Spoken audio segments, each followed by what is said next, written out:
In my view, ordinary people are capable of making hard and difficult decisions. If we don't believe that, then I'm sorry, we're not really Democrats. Simply voting once every few years for a choice between two people you don't really like is not really democratic self-rule.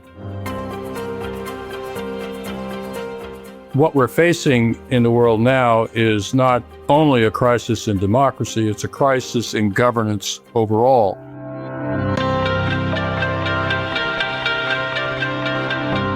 Hey, Vass. Hey, Paul. The book we're discussing today reimagines how the world's challenges could be managed. James Bacchus' Democracy for a Sustainable World is inspiring read for sure amongst all those doom and gloom books and other things out there. It is, and it starts from a simple but radical idea that global sustainability and global democracy are not actually separate goals. They're inherently the same project. James tells us that we can't save the planet without reshaping how humanity governs itself. Yeah, I like how he weaves those two together, and he talks about the multiple crises across different borders, pandemics, wars, climate change, loss of biodiversity, and that there's a growing sense that our systems are just unequal to the task and the scale of the challenge. And yet the innovation of democratic government, a transformative technology in itself, offers a solution, in his view. Excellent. Yeah, and the book argues that our response has to be just as global as the problems themselves. So what he's really honing in on is the nation state itself, right?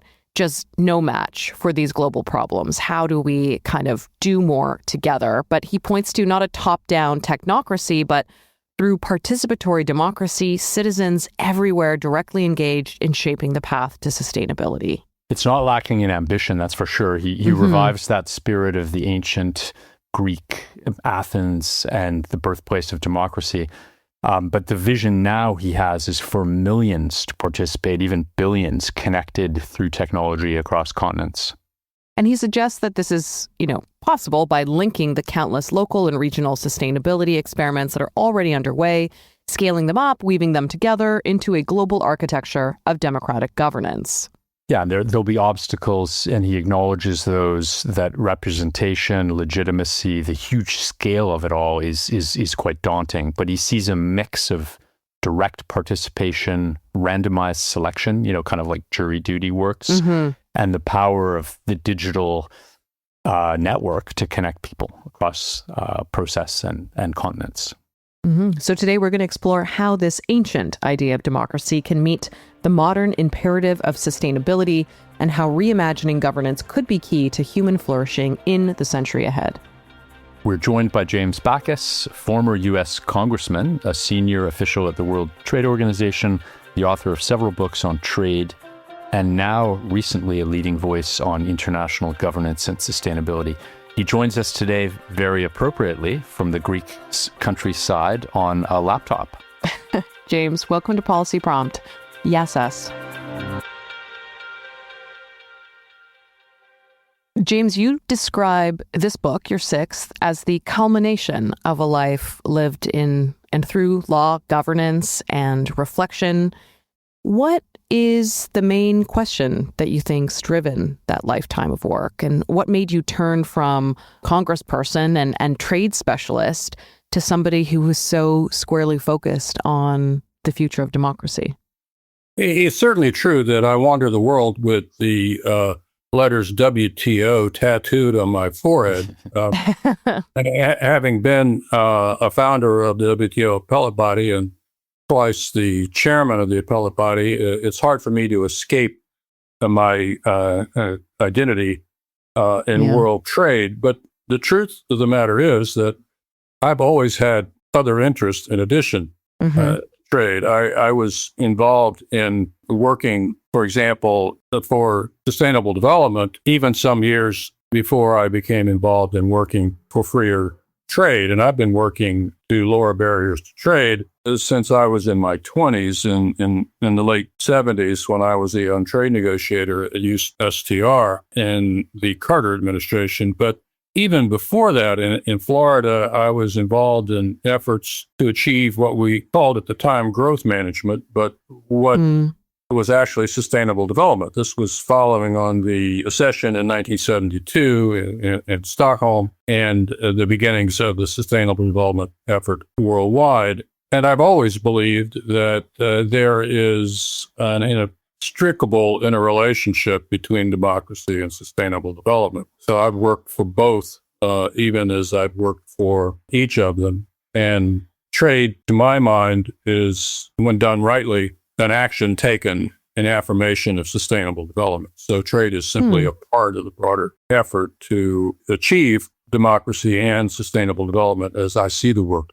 Thank you for that overview. I think a lot of the time, the trade conversations we're in right now, at least, here in Canada, it's treated as something that is somewhat, divorced from those systems and add on another layer instead of something that's kind of at the heart. Well, I've always seen trade as something that must be seen in context.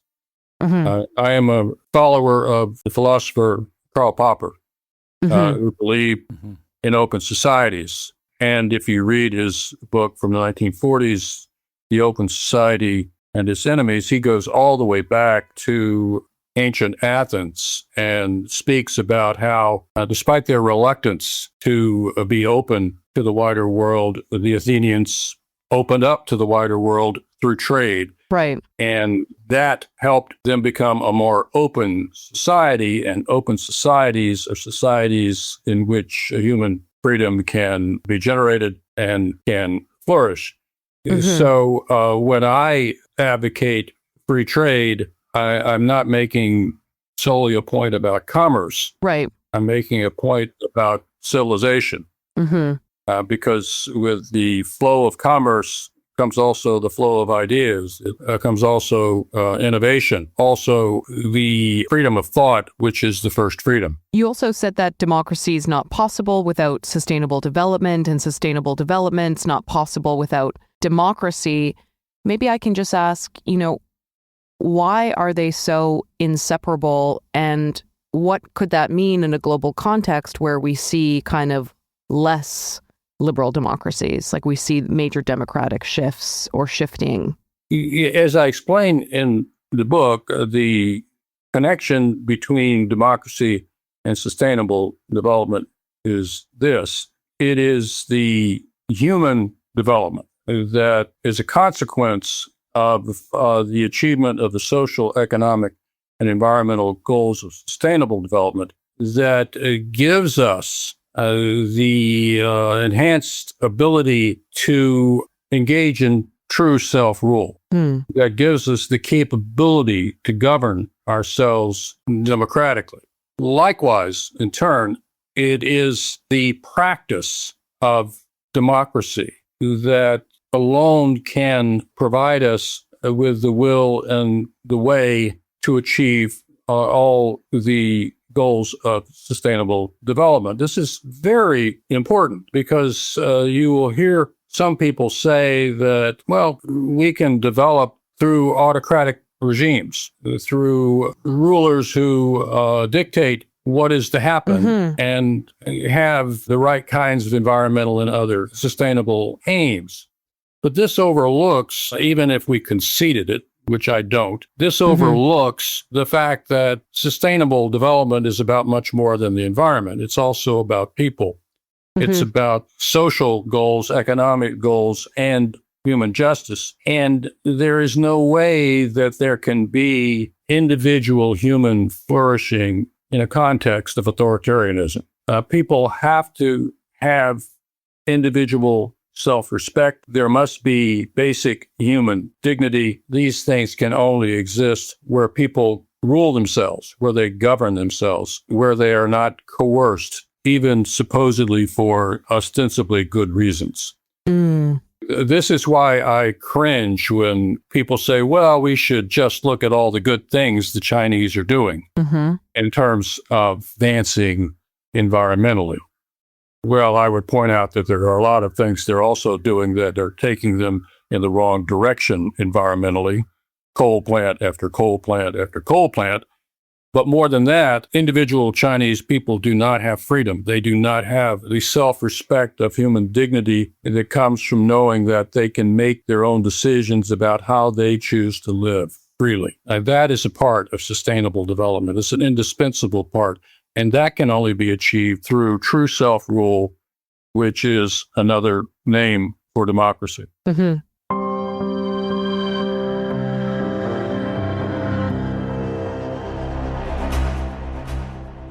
Let's unpack two other things that I think are fundamental to the book that I think merit it. And the first one, we'll go through each of them separately. The first one is democracy, and the second one is global governance. And you've, of course, put those two together, the notion of participatory democratic global governance. Well, I'm crazy enough to think that democratic global governance is possible at every level of governance. Well, so that is the vision that you've put on the table here. But let's take each one of these, and starting with democracy, there are very many different types of democracy, right? You can look at the Economist Democracy Index and see all the different variations. We've got parliamentary democracies, presidential democracies. India is a democracy. How much room do you see for variation?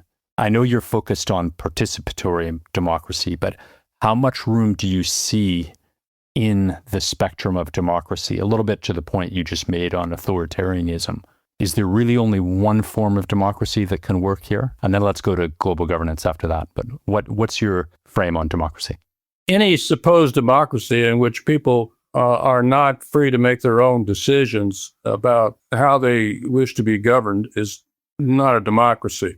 And as I say in the book, most of what we designate as democracies today are really only half democracies. Half democracies. In the democracies we have, the people really govern themselves. They may have the right to vote once in a while, but even where that right to vote exists, it's very often manipulated. It's very often distorted. In my country right now, we're engaging in a competitive gerrymandering. Right. Uh-huh.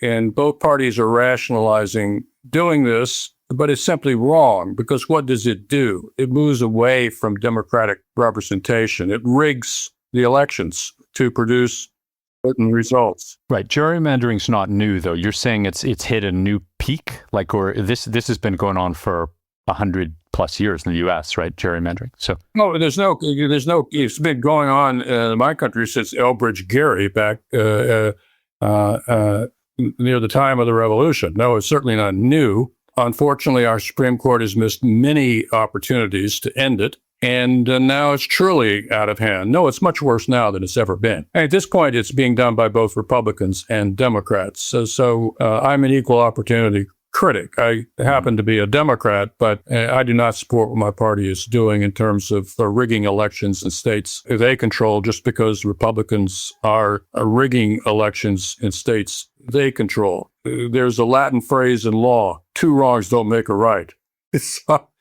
And I think two wrongs don't make a right. Right. So and I think a lot of the indices that track democracy would agree with what you said, that there's an erosion, there's an ineffectiveness in the democracies. Even those that are well-established liberal democracies are weakening. But what you're zooming in on is the participation side very much in this book. Is that the trigger? Is that, that motivates people? They want to get involved. They have ways to get involved. Well, first of all, I think the only true democracy is participatory democracy. It's one in which people have true self-rule. And I propose specific ways in which that can be established, drawing from the experience of the ancient Athenian democracy. But what we're facing in the world now is not only a crisis in democracy, it's a crisis in governance overall. If we look at the problems we face in the world: climate change, biodiversity loss, the threat now of renewed nuclear proliferation, deforestation, you name it. Why are we not succeeding in addressing any of these issues as we should? It's because we have ineffective governance. And these are all failures of governance. Why is governance failing? Well, in those countries that purport to be democracies, governance is failing because there is an absence of trust. ordinary people do not trust their governments. They don't trust their leaders, elected or not. They do not trust elites. They do not trust experts. They do not trust the wealthy. They do not trust institutions of any kind. Least of all, do they trust international institutions. Why don't they? Because they don't have a say in what any of their governmental institutions do. Simply voting once every few years for a choice between two people you don't really like is not really democratic self-rule. And I think the only way we can begin to have effective governance is to restore trust. And I think we can restore trust only through democratic participation in the form of true self-rule, which is why I have proposed that we add the element of sortition to our governance at every level worldwide. So I'm going to go there right now on global governance because I think you link the two, right? So my take on global governance is that it's a trigger word for sure, right? Because it sounds like, to what you just said, Jim, that there's some little group that decides, right? Or that imposes something. I prefer the term international governance, which is in the name of CIGI, because that's about states interacting to kind of find the right global framework, as opposed to something that is global governance, by the World Trade Organization, for example, or what. So I think that's accurate in a description of the current world, but that's precisely what I'm proposing to change. Yeah. So tell us why it is necessary and what it means to have global governance. Then you've got some kind of consensus that has so far been elusive between states. A part of the problem we have in the world is that the only kind of governance we have globally is international governance. And this is nothing new. It goes back to the Treaty of Westphalia in 1648. All of international law is founded on the notion of law being between nations, international. The only political actors are the nation states. This is part of the problem. Yeah. What I'm proposing is not that we abolish nation states. I think they serve a great deal of value. I'm opposed to having some world government superimposed on the planet. But I do believe we need to begin going around nation states in governing ourselves. The problems that we confront and are not addressing are problems that in many cases transcend the artificial lines on the map that delineate national borders. Climate change knows no national border. Biodiversity loss knows no national border. Habitat loss, same. These are global problems. These are planetary problems, if you will. And I think we need to begin addressing them on a global and planetary basis. Much of this involves looking at our relationship with nature in an entirely different way. But it also involves seeing ourselves in a different way. I don't propose that we discard our national identities. I think there's great value in the diversity we have among nearly 200 countries and the diversity we have within these countries. That's the source of much human creativity. But we need to start seeing humanity as one, and we need to start acting accordingly. We're not doing that. It's only if we begin to do that that we can come together and truly cooperate to address these challenges that know no national borders. Yeah, we'll come back to that more, because you may be aware I wrote a book on the biosphere over 25 years ago. So I'm with you on some of these global framing issues, but we'll come back to that in a little bit. I know you are, Paul. Yeah. Yeah, I was like, that's a deep cut. That's a deep cut. Policy Prompt is produced by the Center for International Governance Innovation. CIGI is a nonpartisan think tank based in Waterloo, Canada, with an international network of fellows, experts, and contributors. CIGI tackles the governance challenges and opportunities of data and digital technologies, including AI, and their impact on the economy, security, democracy, and ultimately our societies. Learn more at cgionline.org.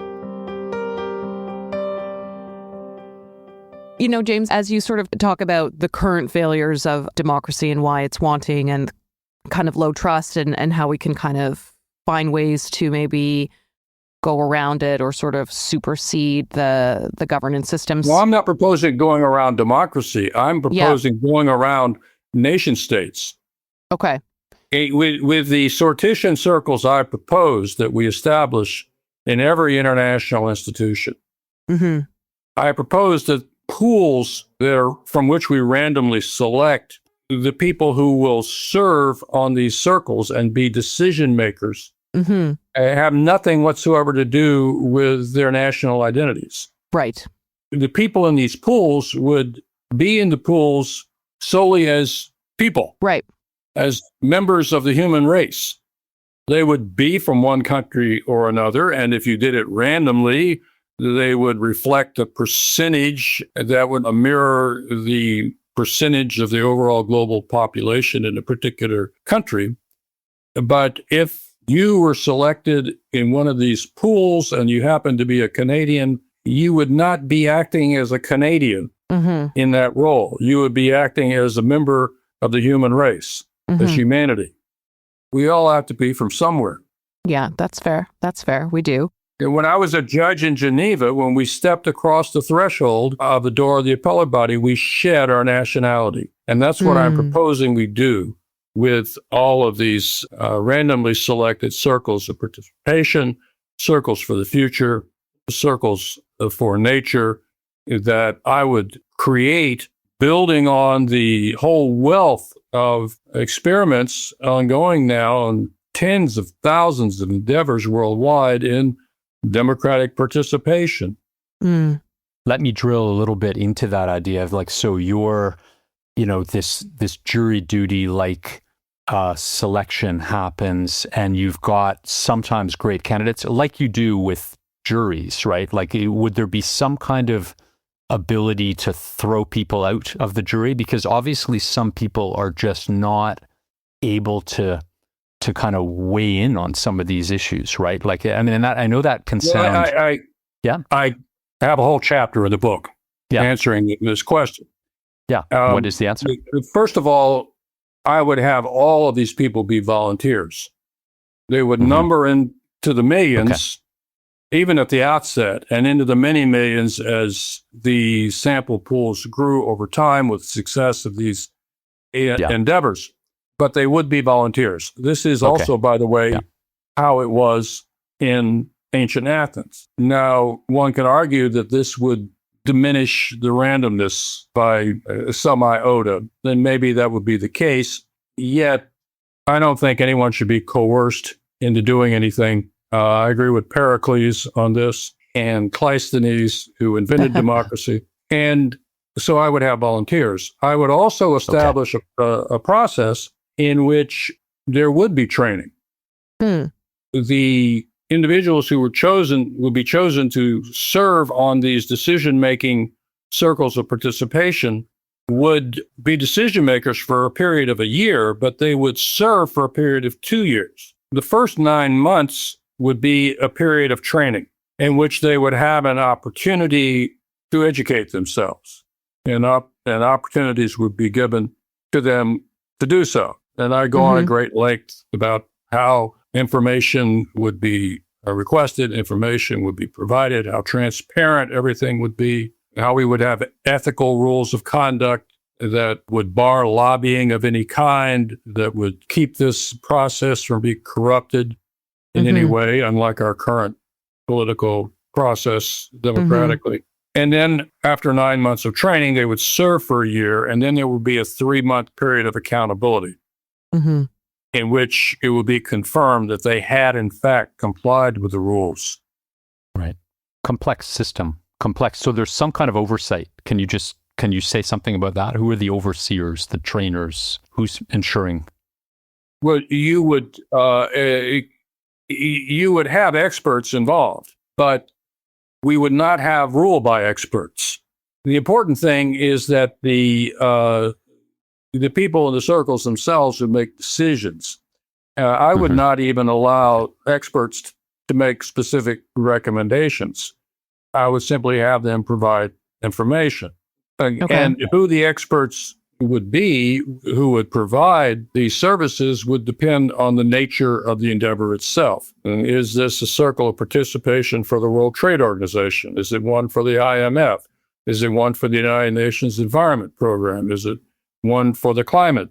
And there, the process of selecting the experts could be very similar to that which has been used for some time in selecting the members of the Intergovernmental Panel on Climate Change. There's an entire procedure there to make certain that the people who are chosen really do have expertise, that there's a variety of expertise. They don't act in ways they should not in trying to influence the process. This can all be done, but the key is to have the decision makers make the decisions themselves.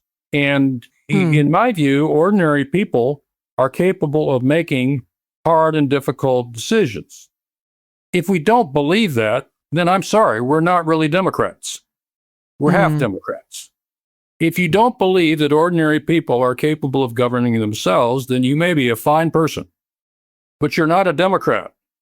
You don't believe in democracy. So it's empowered decision making. You might believe in some quasi-democracy, in some variation of democracy, but you do not believe in self-rule, which is the true core of genuine democracy. So is that self-rule the core lesson you want a reader to pull forward from ancient Athens? Yes. You've been mentioning that, and some philosophers and thinkers, you're saying yes, yeah. Are there other lessons from Athenian direct democracy that should be reclaimed or revisited now? Are there any elements that should be left behind? First of all, it must be said at the outset, and I say this every time I talk about the book, and I say it at length in the book. The original democracy in ancient Athens was considerably less than perfect. First of all, half of the people of Attica were women, and they were not allowed to participate as citizens in the democracy. Next, especially because of Athens' engagement in trade, there were many foreign immigrants called medics who lived and worked in Athens. They were not allowed to become citizens. Aristotle was not a citizen. He could not participate as a citizen. And then, of course, and far from least, there were tens of thousands of enslaved people. So all of that must be said. But it's always important. I was taught by a great historian named C. Van Woodward when I was in graduate school at Yale to look not at where people were in the past, but at the direction in which they were going. And the Athenians, unlike hundreds of other city-states in Greece, somehow started going in the right way. I call this the path from the Pnyx, the hillside where democracy was born, near the Acropolis in Athens, still there. This was the path of democratic participation. And for the minority of people who lived in Attica, who were citizens, the male freemen who were 18 years or older, there was a direct democracy that was in many ways the truest democracy the world has yet to see. And this is the part of the Athenian experience that I think we can draw from in reforming our own democratic governance today, because it was genuine self-rule. In the assembly, all the citizens had an equal right to speak, an equal right to vote. Not every one of them by any means showed up every time the assembly met, but they all had the right to be there and to make their view heard. So they were equal before the law. this is a commonplace phrase now, but the Athenians invented it 2,500 years ago. And then in implementing the decisions they made in the assembly and in resolving disputes that arose about their decisions in the Athenian courts, these Athenian citizens relied exclusively on sortition, on random selection. So much so that classicists tell us that during a lifetime, about 1/3 of all Athenian citizens served at least once in one of the governing bodies that administered the Athenian city-state. Think about that. If that were the United States of America, I would be saying that more than 100 million Americans during their lifetime served in an executive position of some kind in the government of the United States of America. There's another link there that I have to jump in on, and that is that many countries grapple with this idea of national service, whether it's a national military service or some kind of, civilian service, Coast Guard and things. North America has always rejected that idea, right? That because that can help build what you're describing, right? The idea that there's something you should do for the country, right? In 1984, my mentor, the former governor of Florida, Reuben Askew, who was also United States Trade Representative, ran for president of the United States. He did not win, but many of the ideas he advanced in the 1980s became the Clinton-Gore ideas of the 1990s. One of them did not, and that was the idea of national service. Askew proposed mandatory national service, and he proposed that young people, young Americans, be given the option of either military or non-military service in fulfilling that mandate. I have always supported that. I still do. We have not yet done that in the United States. I should add that this is a part of the notion of strong democracy, which I discussed at some length in the book, and it's part of what John Dewey called a living democracy. The idea is that in a living democracy, democracy becomes a form of action, and naturally the action tends towards service. That doesn't necessarily mean working for the government in some capacity. It may mean my late grandmother serving 60 years in the nursery of the Baptist Church in Nashville, Tennessee, the point where generations of children remembered her, and she played a role in helping raise them. This is service. My life is devoted not to politics, but service.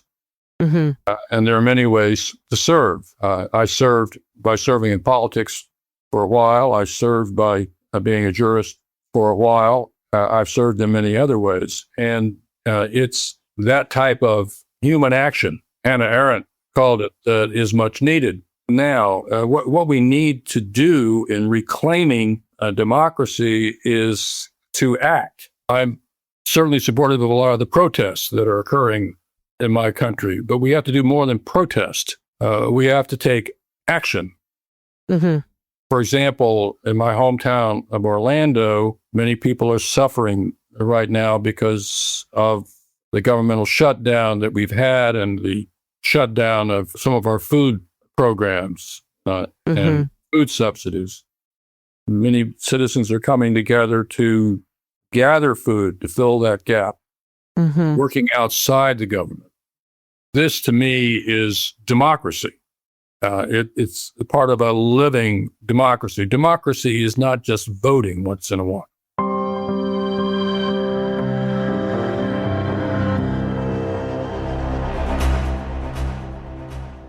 Let me go in a different direction here on new technologies, which are an important part of this working, right, of your vision working.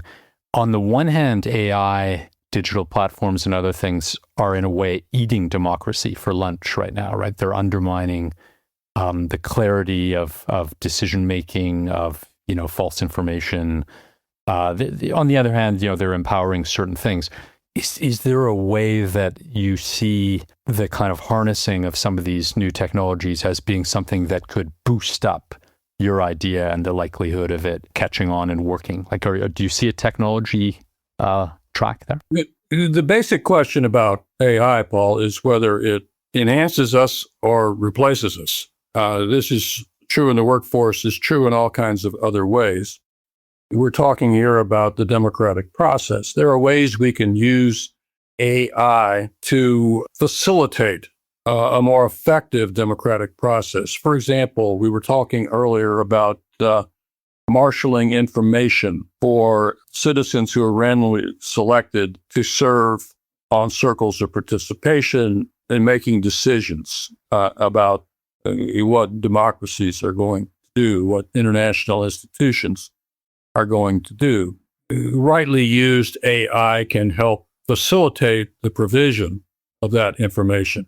Right now, of course, you cannot rely on AI to give you correct information. That's a bit of a wrinkle in the current technology. But I am not one of those who believes that we can simply allow AI to conduct democracy. I've heard some people argue that we should simply cede governance to artificial intelligence, and then we could go on our merry way to enjoy our lives.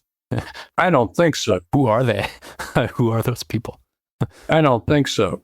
Nor am I someone who believes that we should make decisions on Zoom calls. I'm speaking right now online with friends talking about shared thoughts and ideas. I have a great deal of confidence that there is a place for this, but I don't believe that democratic deliberations should be conducted online. I believe that democratic deliberations should only be conducted face to face. Interesting. And that's why I've structured my participatory circles in the way that I have. Because once you've been through the process of selection, you end up with about 150 people sitting down together in the same room at the same time, face to face, to deliberate. Participation is essential, but so too is deliberation. Participation without deliberation can end up being mob rule. Mm-hmm. Deliberation without participation can end up being elitist rule. Right. Instead of democracy. You were mentioning your country of origin, to use a trade word, a couple of times in our chat.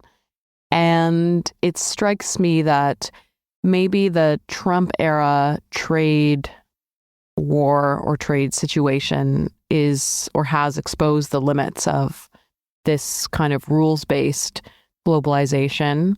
How could some of what you're proposing make global trade more fair and more sustainable? How would these 150 people... Well, that's really my previous book, Trade Links. Okay.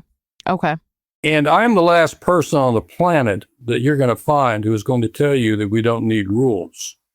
Think about traffic lights. All right, we have traffic lights in the United States. We have them in Canada. Generally speaking, when the lights turn red, people stop. When the lights turn green, people go. Why do they do that? Well, they do that in part because that's the only way for the system to work, and most people want the system to work. There's also ultimately the threat that they'll get a ticket and pay a fine, or worse, be thrown in jail if they do not. There are rules, and they are enforceable. Our goal is human freedom. Mm-hmm. Freedom is only possible within a framework of rules. Freedom is only possible within the rule of law. This is not an original thought with me. This is John Locke. But I think he was right.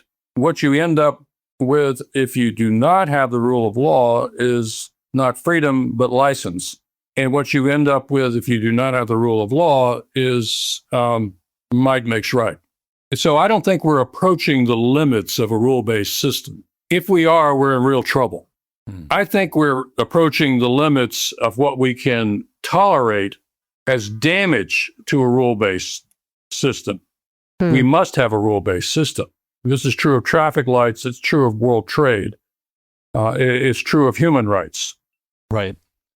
So I think in terms of a last discussion here or question, I think it's appropriate to cite something from the last chapter of your book, which I think it's a perennial kind of issue or statement, but I think it's fitting here, and I've got a question attached to it. I'm going to quote you here by saying, sometimes we must see something many times before we can see it for the first time. We are living as though we are looking for a path we cannot see, yet the path we seek is right there before us, if only we will allow ourselves to see it. Now, that is a perennial thing that relates to many issues. But in this case, what is it that's going to open our eyes? Like, is there still some kind of prod or trigger? Is it that... In the context of The Path from the Pnyx, the book I've just written and published, what we need to see is the path itself. And the path is democratic participation. But that particular passage in the book is also a foreshadowing of what I plan to write about next, which is how we actually create a sustainable world.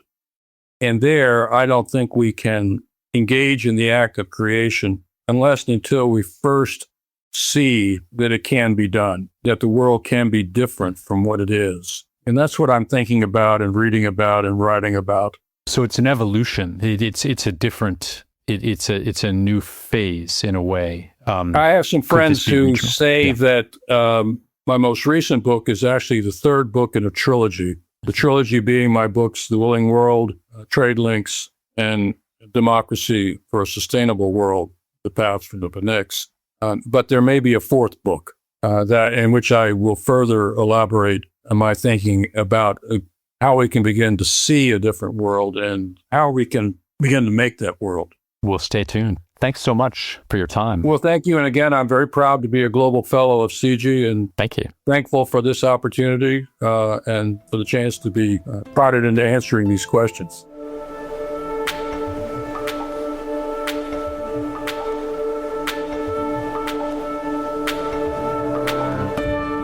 So, Wither Democracy, Vass, what are your thoughts about where this might be going? What are you thinking about? I think that we're so focused. I mean, you and I are in Canada. You have the international lens. I think certain economies are so focused on themselves right now and kind of this defensive approach that it's the perfect and almost a subversive time to think about how we work together as a global economy towards these goals and what else is possible from a democratic standpoint. So that's where James sort of, blows my mind a little bit. I think he's daring to say something that's really, really big at a time that's really noisy and really quite scary. How about you? Yeah, it's a great way to put it. So I think I totally credit the book as well for being provocative about the really, really big questions, taking us back to ancient Greece. I like to think that there is a model going forward where participatory democracy is now possible in a digital square in the way that it was done. Now, we've seen the downsides of the digital square as well, right? So this is not a given. I think there's a broader question about, and it almost goes back to the Fukuyama kind of discourse around the end of history and things. And it's like, is democracy inevitable? I don't think that it is. I think that's been proven that's not the case. But I think that democracy, when it works, is the best system. The problem is when democracy doesn't deliver equality in economic and social terms enough, it starts to deteriorate. And we're seeing a lot of that right now. So democracy's on the ropes. But when it's delivering as it should, that system's working. And if you can bring in the participatory part through this kind of digital town square, then maybe we're in a new, kind of good space, which is, I think, the bottom line of what he's trying to say. There's a possible way forward of doing this, and we should make it happen. I agree with that, but it's a tough road. Democracy is under threat right now. There's no question about it. And eroding, and the number, as he points out, the number of democracies that we have right now in the world, that number is going down on the graph, which is also concerning and maybe also a reason why we have to be thinking bigger about it all. Yeah, the numbers going down on the graph, and the numbers on the graph of just how did you score on your democracy are also going down in a relative sense, right? To this like pure democracy model, so that even the democracies themselves are going down on the scoreboards, even if they're not dropping off. So it's an important time to pivot towards some new energy in the democracy space. Well, I'm glad we got to speak with him. Yeah.